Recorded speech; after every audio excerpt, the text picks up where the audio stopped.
Masyarakat Desa Cacaban hidup dalam budaya gotong royong yang kuat. Nilai kebersamaan dan kerjasama tampak dari tradisi-tradisi lokal seperti kerja bakti desa, saling membantu saat panen, hingga kegiatan keagamaan yang rutin dilakukan di beberapa tempat maupun di masjid setempat. Filosofi hidup masyarakat yang menjunjung kesederhanaan, saling menghargai, dan menjaga kelestarian alam menjadi cerminan karakter Desa Cacaban secara keseluruhan. Secara umum, Desa Cacaban menghadirkan perpaduan antara kekayaan alam, budaya, dan kearifan lokal yang menjadikannya tempat yang penuh daya tarik. Kehidupan yang tertata, lingkungan yang asri, serta masyarakat yang ramah membuat desa ini memiliki keunikan tersendiri bagi siapapun yang berkunjung ataupun melakukan penelitian di dalamnya.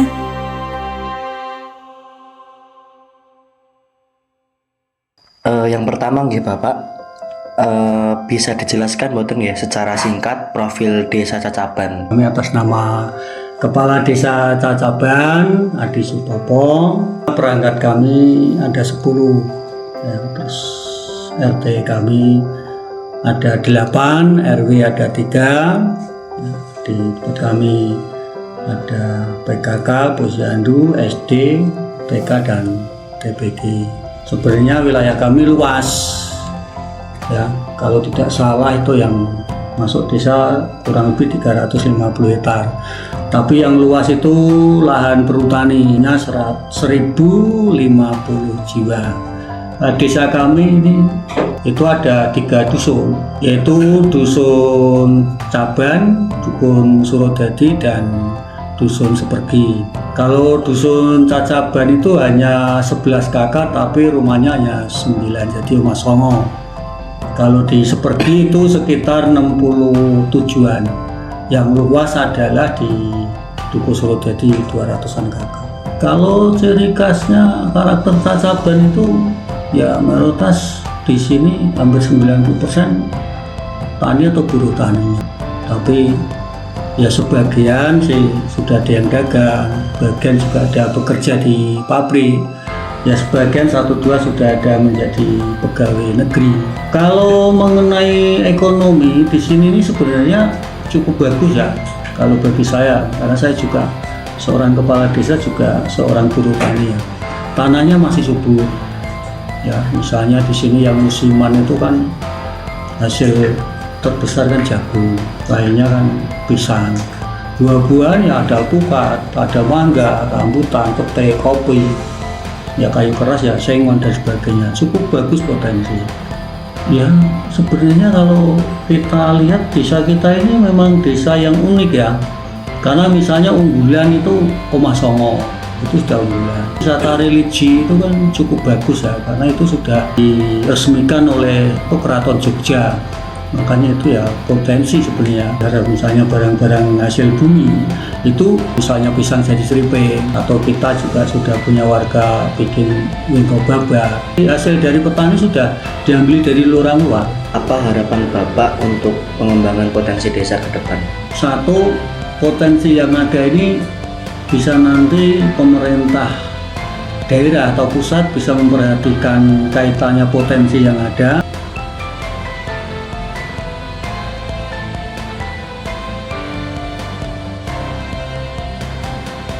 Kalau kita ngobrol masalah tentang adat dan budaya sini, kebetulan memang kalau di sini itu kan setiap per tahunnya kita mengadakan suatu event budaya.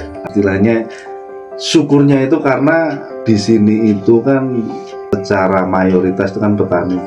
Jadi dengan syukur, dengan tanaman dari masyarakat sini, ini bentuk syukurnya setiap tahun itu kita adakan budaya namanya kirang. Jadi ya, bisa dikatakan sebagai bentuk sedekah bumi. betul itu loh maksudnya gitu. Sedekah bumi. Sedekah bumi, betul ya. Nah kebetulan juga karena memang budaya sini itu sambungannya dengan Keraton Ngayogyakarta, ini itu simbolisnya adalah Tumpeng Agung dan Tumpeng Polowijo namanya kalau di sini. Nah, secara spiritualisnya itu adalah wujud syukur dari hasil bumi tersebut. di sini itu kan yang nyibak yaso atau yang bahasanya yang bau rekso ya, yang pertama kali babat tanah wilayah Cacaban ini adalah Mbah Ki Ageng Surotobi. Beliau itu memang asli dari Ngayogyakarta karena memang dulu zaman VOC itu kan beliau itu kan merangkai pasukan, menghimpun pasukan di sini untuk mengusir penjajahan Belanda waktu itu. Dengan adanya beliau di sini itu nggak ada jejak budaya, artinya syukur ya, syukuran dari sedekah bumi itu mungkin sekitar di 1800 sekian. Jadi 1800 sekian itu sampai berhentinya karena mungkin makannya untuk cari aku kan memang itu susah. Dan terus akhirnya dengan perjalanan sejarah seperti itu sempat berhenti dilanjutkan lagi semenjak di 1900-an. Jadi gini, kalau dulu kan memang gini istilahnya, visi misinya beliau itu adalah gemblengan pasukan di sini karena kebetulan memang tempat sini itu memang sebelum baik ke sini itu kan ada peninggalan kados Sunan Kalijaga, Raden Sajat Katingal Syekh Maulana Mageng juga ada. Beliau itu istilahnya napak tilas sebelum baik ke sini itu sudah ada jejak-jejak wali sebelumnya. Dari tradisi sedekah bumi tadi, kapan pelaksanaan yang ditentukan untuk kirap tadi? Jadi memang dari dulu itu di bulan Suro, harinya hari Jumat Pahing. Cara mekanismenya kita gotong royong dengan konsep yang sudah ada, nanti segala sesuatu kekurangannya dan semuanya itu perlengkapan semuanya. Nanti kita sistemnya adalah iuran, memang iuran seluruh warga masyarakat Cacaban kita iuran. Untuk pelaksanaannya kira-kira lokasi sedekah bumi itu ada di mana, Pak? Alhamdulillah selama ini tetap di Makam. Sedekah buminya tetap di sana. Nanti acara pengajian, terus acara kirapnya start dari lapangan depan sampai ke lokasi makam. Jadi kita arah nih, bisa dari. Jadi gini barisannya seperti ini. Yang pertama pasukan bendera merah putih, kedua pasukan pusaka, ketiga nanti ada yang namanya dari keraton nih. Kalau pas keraton kesini itu ada pasukan Lombok Abang, Lombok Hijau, dan juga gendingnya. Ya, terus kereta kencananya. Nanti di belakang kereta kencana kita ada formasi dari pemerintahan, dari belakang pemerintahan lagi ya kita ada drum band, terus dari masyarakat dan seterusnya. Memang dengan semacam itu mungkin secara tauhidnya ya, secara keyakinannya masyarakat sini adalah dengan nguri-nguri budaya itu insya Allah akan menjadi suatu bentuk barokah di dalam kehidupan masyarakat sini. Masyarakat sini itu melakukan sebuah hal yang menjadi suatu bentuk peninggalan tadi, nguri-nguri leluhur tadi, artinya dengan perjuangannya beliau yang karena memang istilahnya nak Jawa ini kan dua ini rasa niteni di sini itu memang hasil dari perjuangannya beliau. Tanpa beliau pun di sini mungkin juga tidak ada kita bertempat tinggal di sini juga, artinya mungkin seperti itu. Artinya ini bentuk cinta katresnan. Kira-kira selain dari tradisi bentuk sedekah bumi, ada tradisi lain apa lagi? Di sini itu tradisinya banyak. Di sini itu kan karena Jawa, bahasa Jawa itu orang ninggal Jawa nih, Jawa itu ya. Artinya jika ada nih misal ada nganten atau apapun di sini itu identiknya itu masih memakai cara-cara zaman dahulu. Salah satunya adalah memberikan suatu bentuk sesaji juga, kayak penghormatan sebenarnya itu bukan sesaji kanggone jin atau apa, enggak, itu bentuk penghormatan. Ya. Kiranya berarti yang paling menonjol sekali sebagai bentuk ikonik desa Cacaban itu kirap sedekah bumi. Betul. Tadi nih Pak. Ya, ada kirap-kirap yang lainnya kayak kebu bule juga ada. Sebenarnya beliau ini tokoh Mbah Ki Ageng Surotobi ini memang beliau itu sebenarnya nama beliau itu sebenarnya yang asli itu kan memang rahasia ya, tapi beliau itu banyak nama-nama dari Ki Ageng Surotobi. Ki Ageng Surotobi itu kan nama dari gelar ya, banyak gelar-gelar yang lainnya. Corone pendekar itu memang sembunyi pasukan pendem dari pusat. Dulu itu yang membuka adanya nasabnya beliau itu Abah Kiti Kusyaji. Abah Santur Sukojo. Itu beliau itu dulu memang pernah membuka istilahnya makamnya. Secara sejarah memang mazhabnya Sunan Kudus. Pembukaan makam Ki Ageng Surodadi itulah pemerintah Kabupaten Kendal menjadi tahu kirap itu tadi. Betul. Dan secara identitasnya, legalitasnya juga di situ kita pahamkan, di sejarahkan. Pesan saya pada generasi muda sekarang, pegang sejarah, kenali riwayat, kenali leluhurmu, biar terjadi suatu bentuk prinsip ya, dan adat kita sebagai anak bangsa itu menyambung terus dengan leluhur yang sudah ditinggalkan. Karena yang namanya adat Jawa kita itu luar biasa sekali. Harusnya kita bangga itu. Bangga. Terima kasih Pak Besanter atas penyampaiannya yang luar biasa terkait adat dan budaya yang ada di Cacaban ini, juga luar biasa sekali.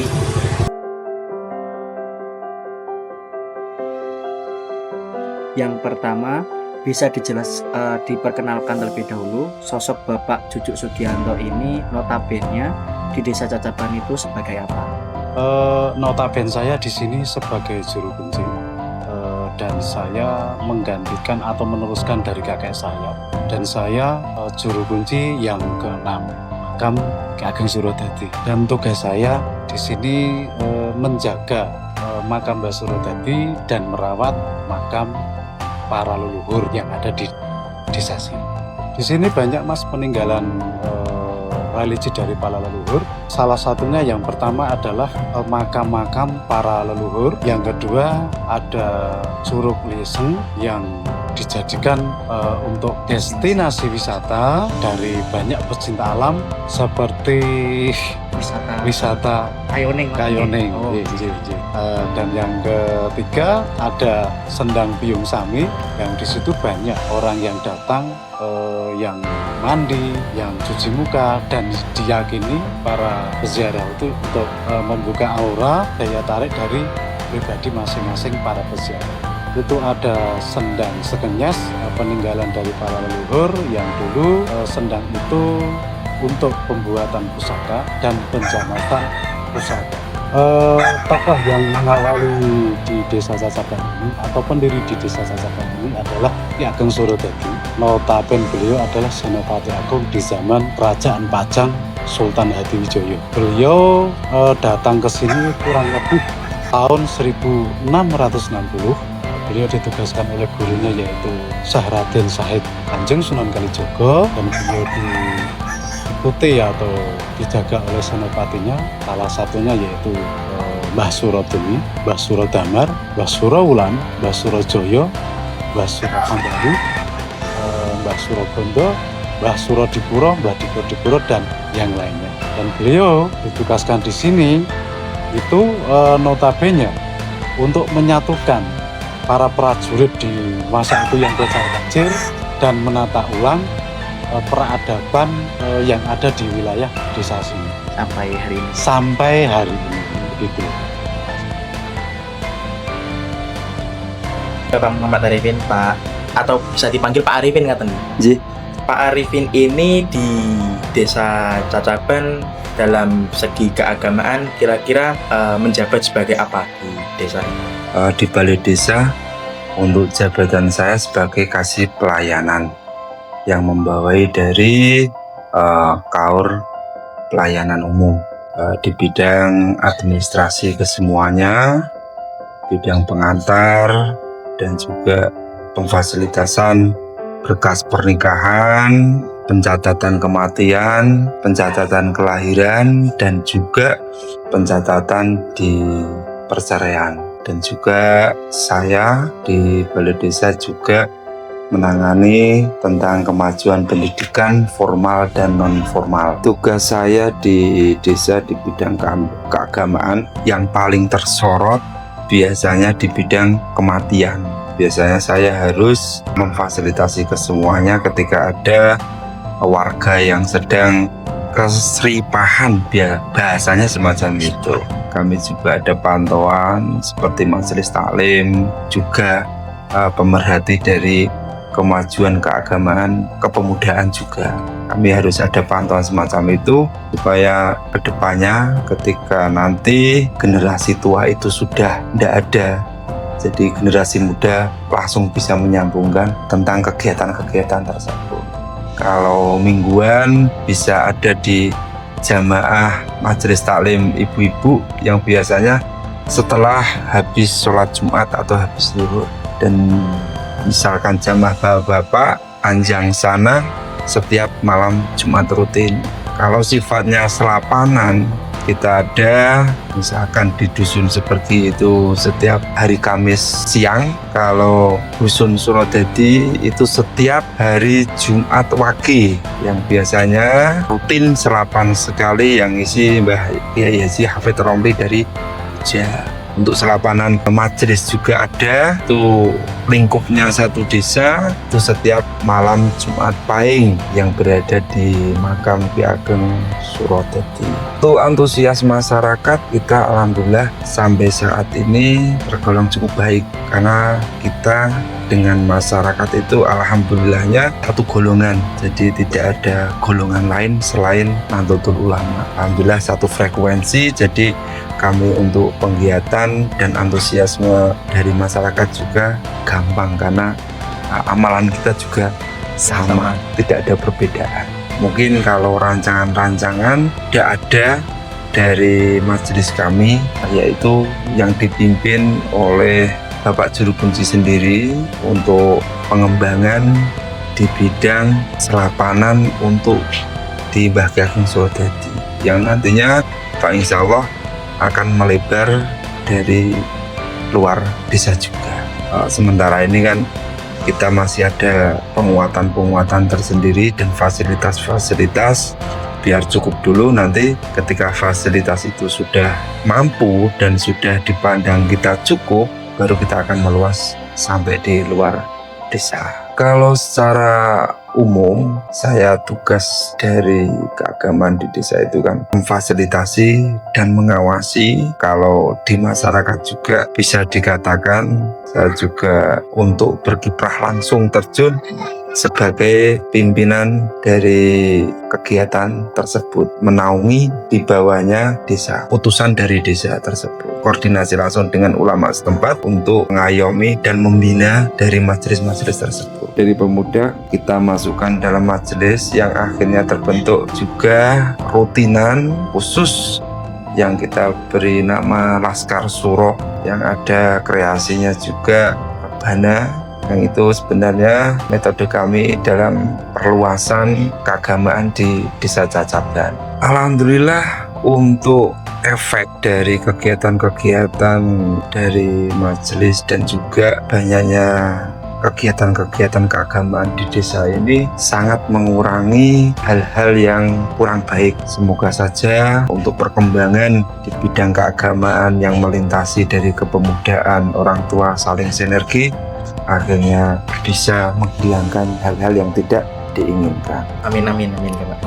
Harapan kami jangan sampai kita terbawa arus dalam era globalisasi pada dunia saat ini atau yang terjadi pada saat ini. Kita harus selalu mawas diri, kita kuatkan keimanan kita dan Islam kita untuk menjaga dan melestarikan warisan leluhur kita berupa agama. Untuk renjang-renjang atau teman-teman KKN sendiri terus belajar.